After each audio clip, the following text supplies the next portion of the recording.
Yeah, you don't wear, BDU is where you go. So what about this project?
Charm of Rio Vista.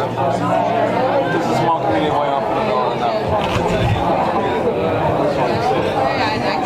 Then once you get past that, so I look at her real close. Good job so far. Good job.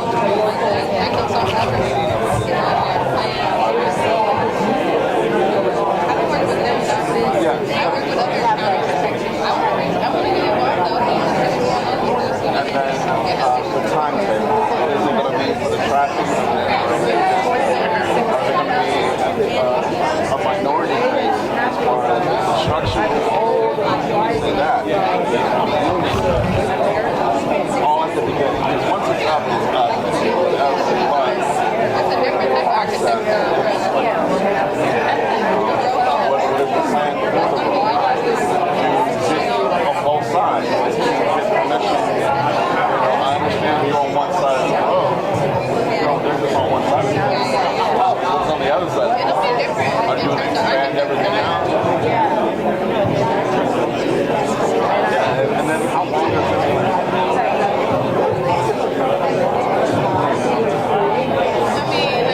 It's what happened when we were done. And this is a little project. And just in that process. It's not argued or not. So that even if it's not worth really what is all class what does that mean? What is a good job? Those out there. You can always look at it if you're going to say something, then you kind of have to back that up.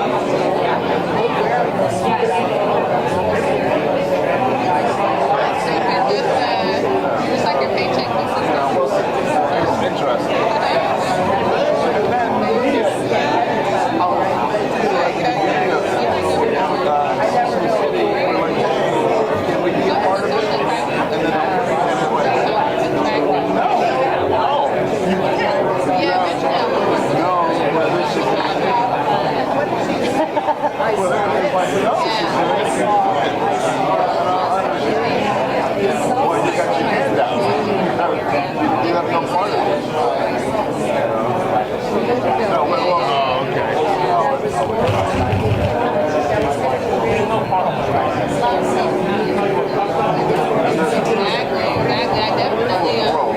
When I start having my funeral, but right now, different contracts, everybody on their camp.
Today is a day that many of us have been looking forward for a long time.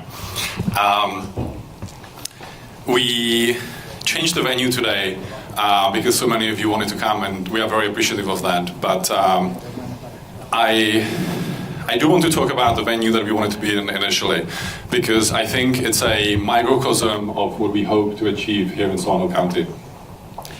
The Rio Vista Theater was opened originally in 1924, and it ran for 50 years. And then it closed in 1974, and our understanding is that it's been closed since then. And we rented the theater to help renovate it and turn it into a community asset, and bring back some of what the building stood for in the community life here in Rio Vista. Rio Vista is the smallest town in Solano County, but that theater is by far the largest office we have in Solano County. And it's not by accident.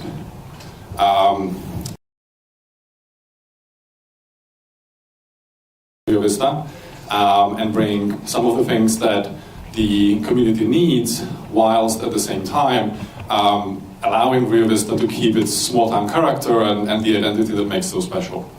And we're looking forward to doing that. Before we talk about the plan, I'd like to talk about the people behind the plan. This is a plan that was forged and made with community input through and through.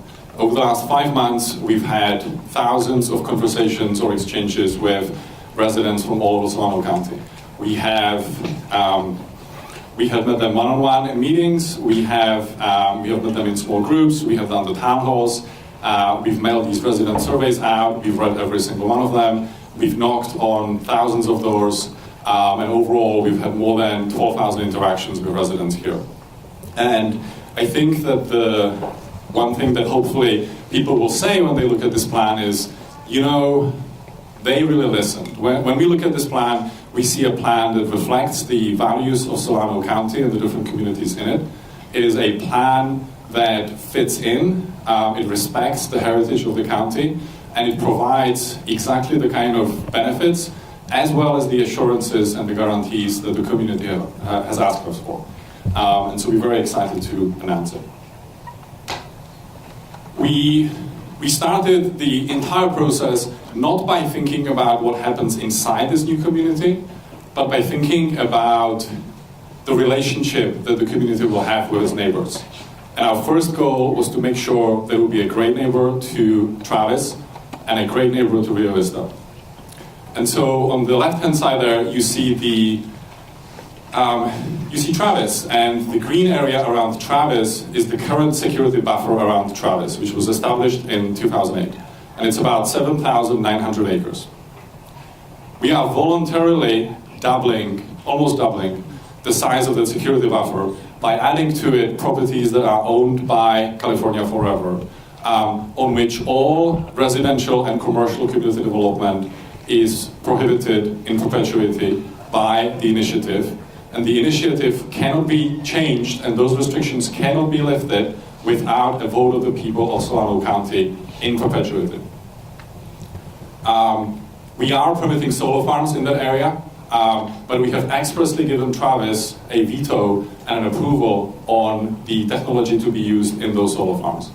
Those solar farms, if built, would supply enough clean power to power the equivalent of 1.5 million homes in Solano County and in the broader region, subject to capacity transmission limitations. On the east side of the plan, we have a Rio Vista parkland buffer that Gabe will talk about. The community itself is designed to fit into with the character of Solano County. And so what you will see here is that the community was sited with extreme care to, number one, be much further away from Travis than Suisun City, than Fairfield, in fact, even more than Vacaville. In addition, the community was sized to be in proportion to the sizes of other communities in Solano County. The community is 18,600 acres. Vacaville is about 19,000 acres. Vallejo is somewhere in the low 20s. Fairfield, I believe, is in the high 20s. So this community will be the fourth community in the county by footprint. It will be smaller than Vacaville, smaller than Vallejo, and about 2/3 the size of Fairfield. Lastly, the community was cited to avoid all the things that people have told us that they really cared about protecting. The community entirely avoids the Suisun Marsh. It entirely avoids the Jepson Prairie. It entirely avoids the Kashlu area and the Legal Delta. And it entirely avoids the Montezuma Hills. This is a compact footprint that is designed to bring all the things that the residents of the county have told us they need, like middle-class homes and good-paying jobs and clean energy and economic opportunity, whilst protecting everything that makes Solano County so special. And a lot of care and work has gone into siting in this way, and we feel this is exactly the right spot where this community should be. Lastly, before I hand over to Gabe, I'd like to talk about our relationship with Travis. When we started the project, we had two goals. We knew that we had to protect the base, but we didn't want to stop there. We wanted to be a partner that can make the base stronger today and for all the generations to come. And we believe that this plan does exactly that. We protect the base by doubling the size of the security buffer, as I mentioned. We are also locating the community 100% outside of the noise contours and outside of the accident potential zones that have been recently identified by the base in the ICUS plan, which was published recently, I believe in February 2023, and the link to it is on our website, and we'll be publishing more about the details of all of that in the coming weeks. But we wanted to go further and actually strengthen the base, and we're going to do that through a number of things, but I want to mention just three today. There's a lot of talk on the base. when you actually talk to many of the people in the defense community, what they say is one of the largest stressors on Travis is the cost of housing for military personnel. It is a real issue for quality of life. It is a real issue for retention of the members of the Air Force. We will be building a community that is proximate to Travis, that is nearby, that provides affordable homes of all different types, including small homes and starter homes and rental homes that particularly young families arriving to Travis can afford, and that would be providing job opportunities for the spouses, spousal employment being a key challenge for Travis personnel. Secondly, our community benefit programs that Anya will talk about later, they are expressly designed to be available to residents of Solano County, including Travis personnel, including personnel from Travis who do not currently live in Solano County who are just arriving here. And so all of those programs will be available to Travis personnel. Lastly, we have a commitment to collaborate with Travis on important infrastructure improvements that are needed and that will be identified in a resilience report that's coming out in the later part of this year, such as transportation and energy. And so in summary, we completely understand the importance of the base for both national security and for the county, economically, culturally, and in its heritage. But we believe that when people look at the actual details of the plan, what they will see is that this is a plan that not only protects, but significantly enhances the mission of Travis for many generations to come. And with that, I'm delighted to introduce Gabriel Metcalf, our head of planning, who will talk about the details of the plan for the new community.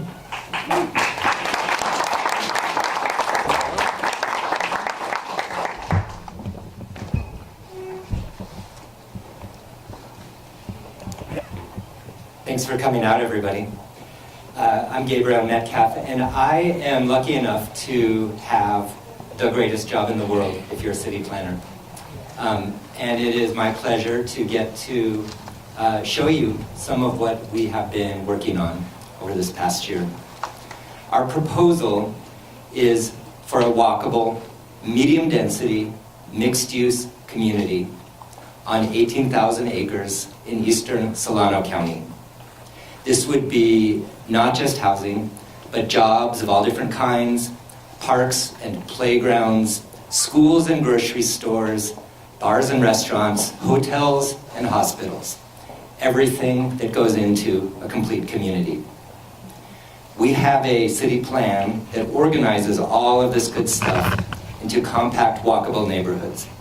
And it's really based on a simple idea, which is that every resident should be able to walk easily to all that good stuff. Every resident should be within a 10-minute walk of shops, grocery stores, parks, schools, everything you need.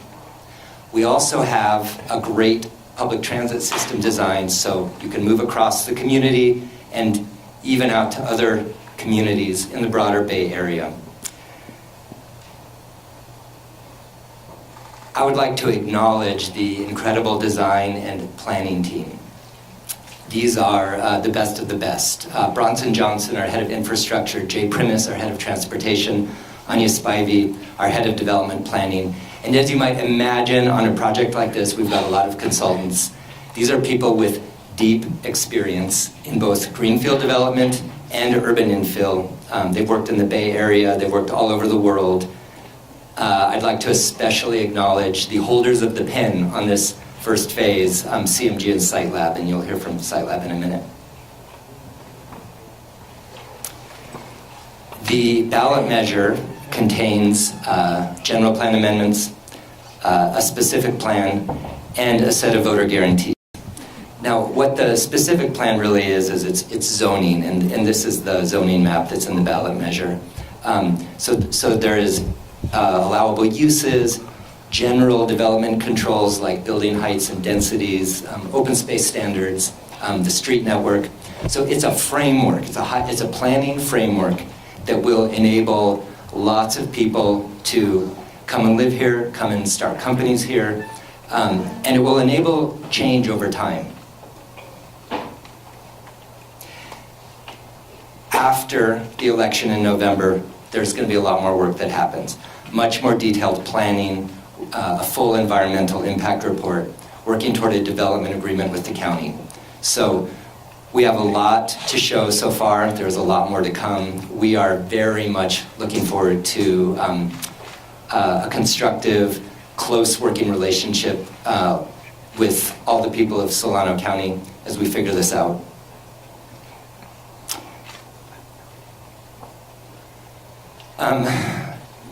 For a city planner, when you come upon a town like Rio Vista, you say to yourself, this is what I'm talking about. And so it is no coincidence that we are holding this event here in Rio Vista. Downtown Rio Vista is exactly the kind of place we are trying to build more of. A place with fine-grained, walkable block structure. And touring people around downtown Rio Vista, people understand. I see what you're talking about. Us to come here today to present. We asked people in Rio Vista, how close should the new community be? And the answer we heard was close enough that your residents will shop in downtown Rio Vista, but also and vice versa, but far enough that both communities maintain their distinct identity. And so we have this proposal for a grand park, which I like to refer to as Friendship Park, which I think would be a great amenity for residents of both communities. All right, so to tell you a little bit more about the 5 different zones in the specific plan and some of the thinking in the planning side of things, I'd like to call up Laura Cresamano, who's the founder of Site Lab and our head urban designer.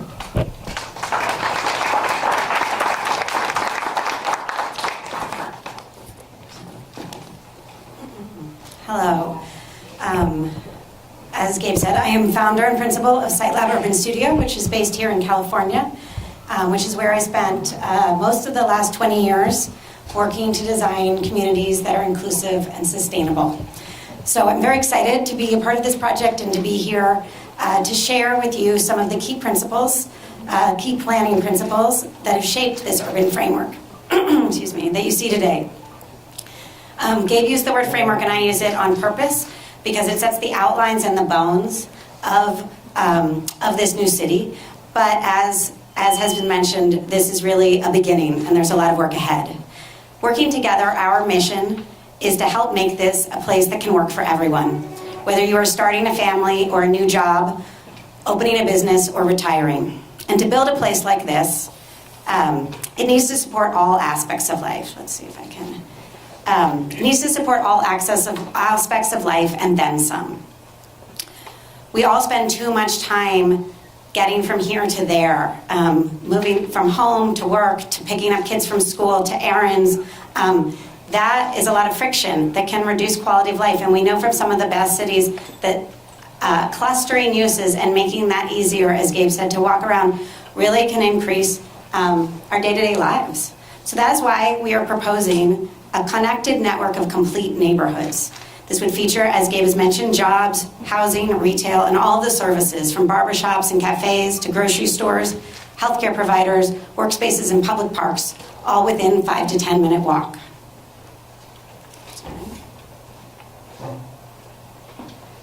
We've organized the plan into 5 key zones. Okay. My 5 key zones are gone, but you saw the 5 key zones. And that one thing that I want to say that's essential, even though you see these different zones, is that there are 2 really critical things. One is that everywhere there is actually a mix of uses. It's not just one thing, and everywhere is connected.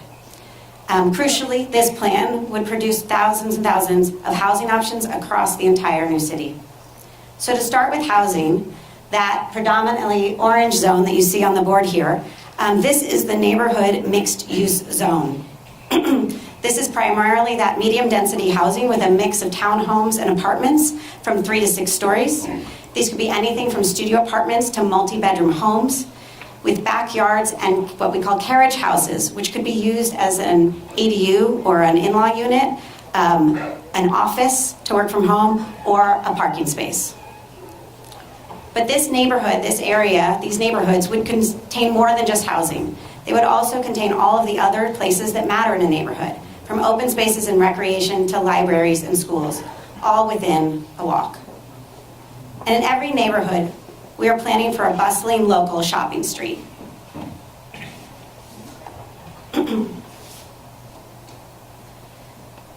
The second zone I want to share is what you see in pink. This is the downtown. This is where the energy and buzz of the city is most concentrated. And we are paying close attention and working ourselves on how downtowns are evolving. And here we want to propose a place that would have jobs and offices, but also arts and culture and civic buildings and housing and gathering and social life. All served by a central transit system that would offer easy commutes from anywhere in the community. What you see in purple, in the darkest purple, is the industry and technology zone. This is where we would propose manufacturing and distribution, R&D, commercial spaces, solar, infrastructure, and other green technology. And in the light purple that you see adjacent to that, really bridging between this industry area and the downtown in most cases, is a maker and manufacturing zone. This is inspired by the warehouse districts that you see in older cities. And it would have an eclectic mix of uses to support creative making, manufacturing, small businesses, as well as arts and entertainment. Of course, throughout the city, we are proposing a full range of open spaces, working closely with CMG. From small pocket parks and public plazas that you don't yet see illustrated in here, but would be there, all the way up to large city parks, as well as the designated larger areas like the 712-acre Rio Vista parklands that Gabe mentioned. Overall, the initiative commits to 10 acres of open space per 1,000 residents, which is more than most cities in the United States. And here you can see some images of the beautiful landscapes that we would be connecting to with the Jepson Prairie and Sassoon Marsh. Finally, throughout each zone, we are committed to making streets for people. There will be designated neighborhood streets where it'll be safe enough for kids to play with an abundance of walking paths and bike routes that are away from cars. And in partnership with transportation experts, we've designed a transportation system that enables you to get where you want to go by car, but also by any other mode, by bike, by bus, by walking easily. So while I've shared the structure of our framework, we know we have a lot of work to do to make this community come to life. We're very eager to engage with the people of Solano County in a co-design process that will take this from being a plan to being a real place. I look forward to working together. Now I will hand over to Anya Spivey, Director of Development Planning for California Forever. Thank you.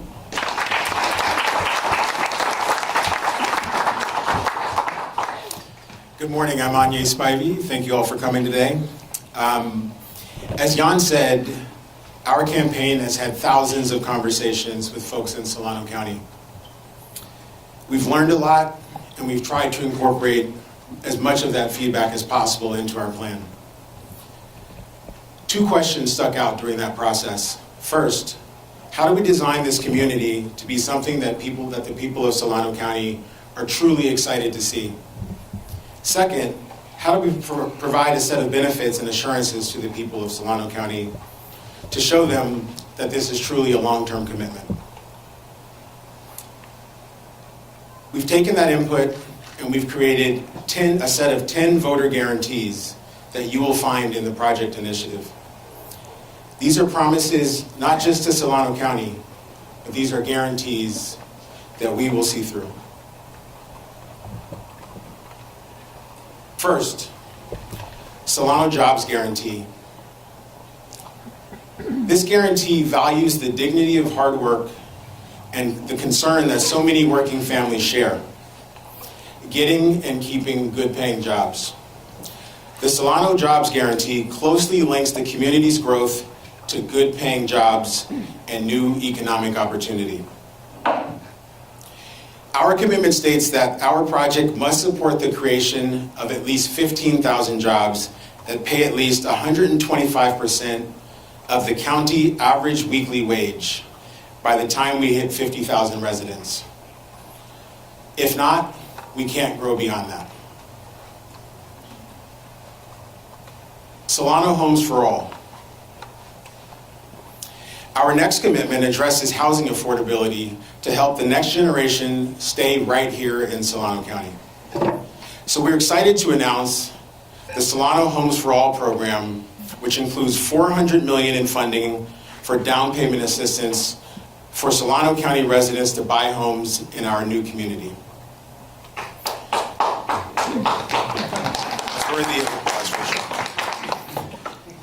This includes homes for working families, teachers, nurses, police, firefighters, and construction workers. This program is only available for the residents of Solano County and Travis Air Force Base. Funding can also be used to help build affordable homes for those additional important members of this community, including veterans, seniors, and agricultural workers. Next, Solano downtowns. Another recurring theme that we heard during our listening tour was a genuine desire to help improve and revitalize Solano County's existing downtowns. Solano County has some of the most wonderful downtowns, but they have unrealized potential. That's why this measure commits $200 million in for-profit investments by our company in existing downtowns: Vallejo, Vacaville, Dixon, Fairfield, Benicia, Sassoon City, and right here in Rio Vista. We hope that our commitment serves as a catalyst to kickstart this renovation.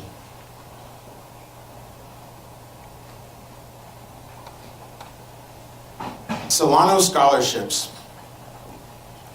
If we want our next generation to stay in Solano, create businesses, and raise their families here, we feel they need the tools to achieve those dreams. Our next guarantee aims to do just that by helping Solano County residents take advantage of economic opportunities created by this project. The Solano Scholarships Program features $70 million in grants that can be used for scholarships for college or vocational training, college plan deposits, or to start and scale a small business.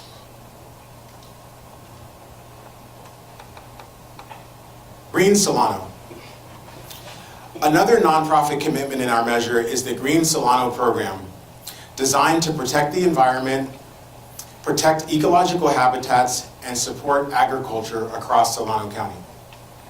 Green Solano features a $30 million commitment for habitat conservation areas, parks, and new trails. We will engage with the community and county in order to help determine how this money is spent.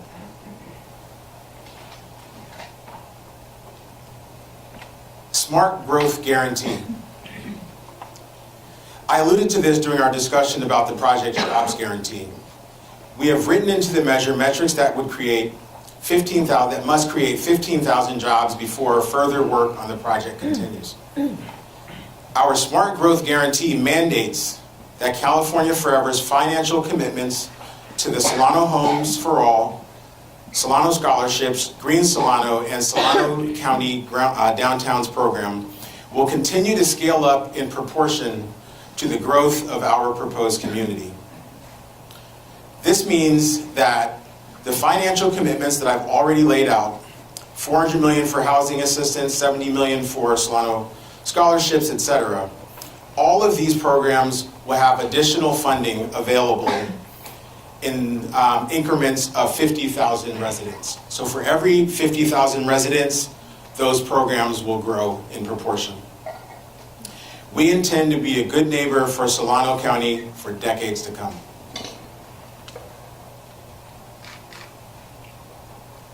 The remaining guarantees are mostly about protecting and enhancing the infrastructure of Solano County and making sure that our community pays its fair share. First, water.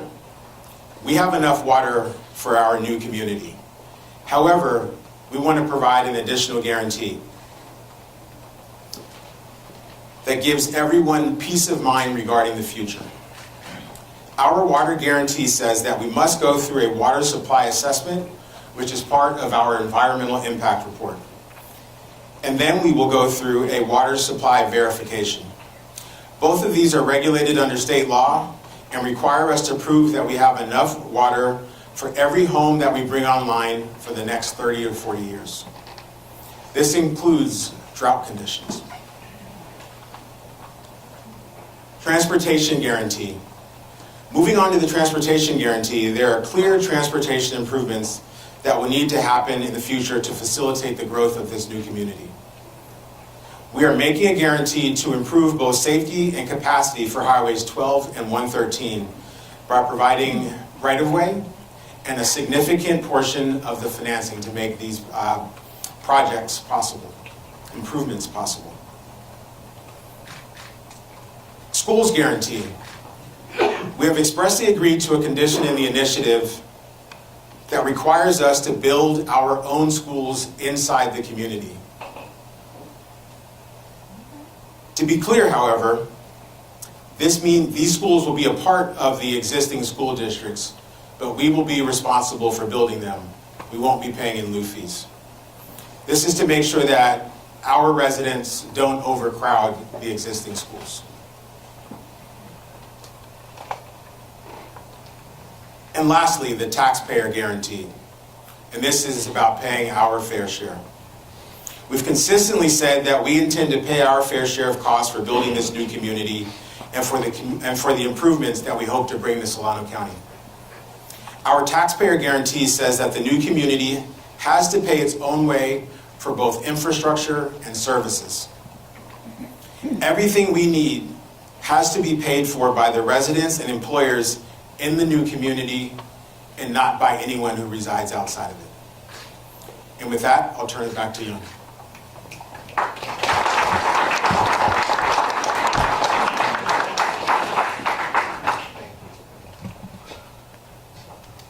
Hello, I'm Michael Fortney, and my comments this morning are, as an advisory committee member, it's very refreshing to see that our input and the public's input made its way into the ballot measure in the way of the guarantees that were just presented. Now, as a lifelong resident of Solano County, I'm really excited to see this community develop into an employment center for our residents and to provide some much needed housing stock for our residents in Solano County, and a housing stock that will benefit everybody here. And down payer assistance program will really change the lives of residents in Solano County. If you grew up in Solano County or lived in Solano County, you know the challenges with Highway 12. They're not going away. And if there's ever an opportunity for us to make this corridor a safe route for our residents, it'll probably be with this development. So thank you for your time.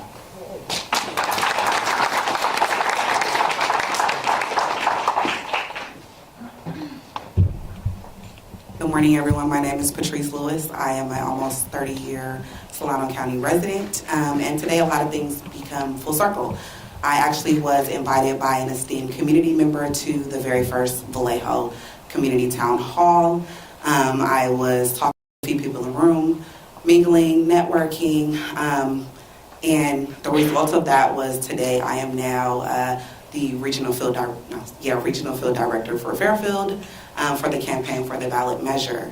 I'm very excited about this project, all of the new initiatives that will be rolling out in the ballot. After I attended the first town hall, I was actually hooked, and I attended every single town hall after that. And so I'm just really elated about what's coming out in the project. My parents migrated here from the Deep South during what was known as the Great Migration for a better life in California. And they've definitely been disproportionately discriminated against as African Americans in the Bay Area. And I see this project as something that can be more equitable to our full society. As a mother, as a former school teacher, as a current community organizer, community leader in the city of Vallejo, I work with the unhoused, I work with youth, I work with seniors. I definitely see this as something that can be very beneficial.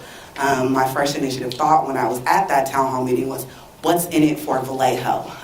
To see the initiative for what's in it for Vallejo and the other existing downtowns, I'm very excited.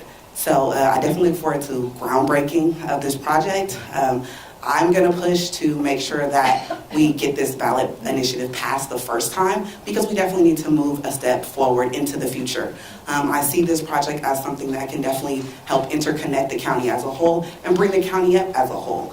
Instead of looking at kind of the negatives of what went on in other kind of tech-related regions of our state, we can actually do it the right way and have that community input that we actually need to integrate this great new idea, innovation, to what we currently have existing in our county. So yeah, working in the field, at the field office in Vallejo and also Fairfield, working with the canvassers, phone banking for this project, just hearing all the stories of the community members coming in, making sure that they feel like they're heard and what they're saying is included, definitely just makes me, just gets me really excited about what's going on here.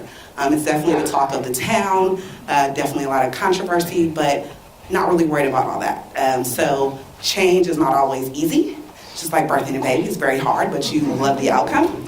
I'm a mother of 3 small children, and I definitely look at, generational housing as something that I'm gonna definitely purchase and buy some property here within our new city that we're gonna create. So I'm looking forward to what's next. I'm glad about the language and what's included in the ballot measure, and I look forward to it passing and everybody continuing to work together to see that to fruition. Thank you.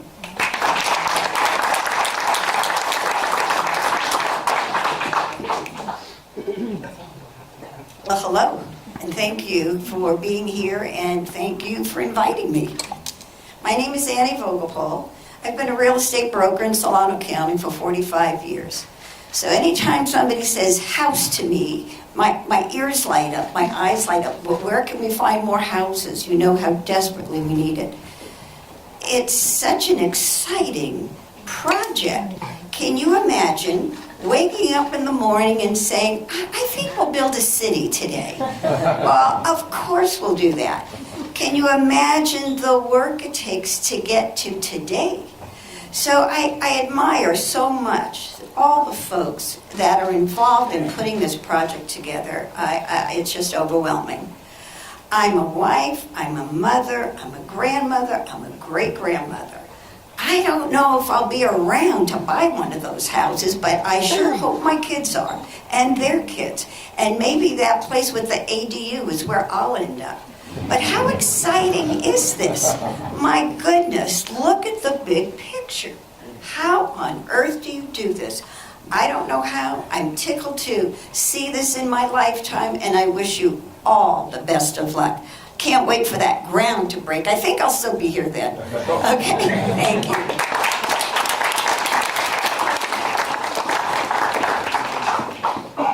So here is Solano County's joint commitment to Annie, which is we have to do this quickly enough so that she can spend many, many, many years living with her kids and grandkids and great-grandkids in the new community.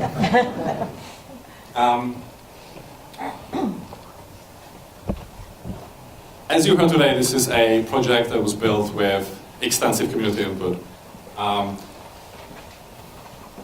last thing I want to say is that one of the things that's unique about communities and cities is that they are not products in themselves. They are platforms, and they are places where, as Gabe said, a lot of different people with different cultures and different opinions, different convictions, different values come together to live their lives and build something wonderful together, to start companies, to meet their loved ones, to have kids, to grow old.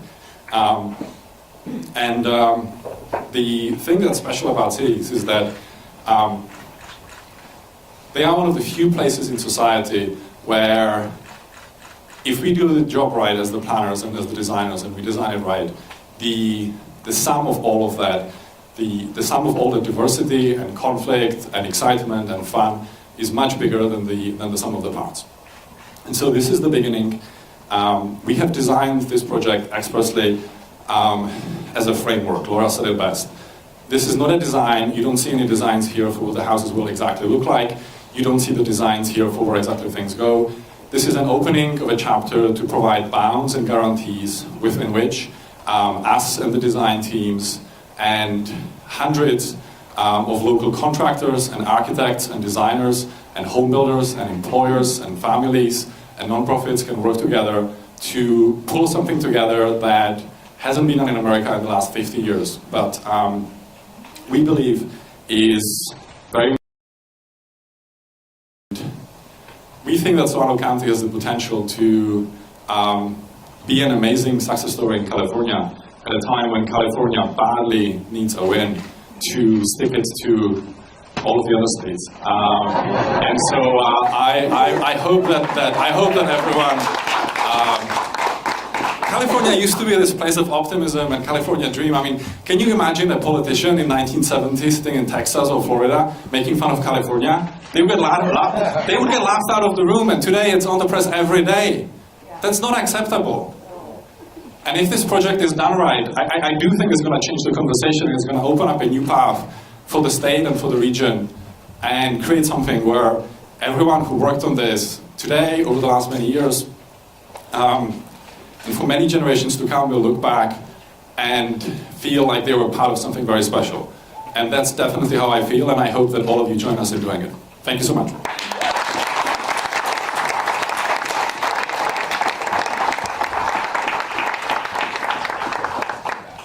One last thing, the details of the initiative will be available on our website at 1:30 p.m. today. There'll be a link in the top paragraph. Thank you so much.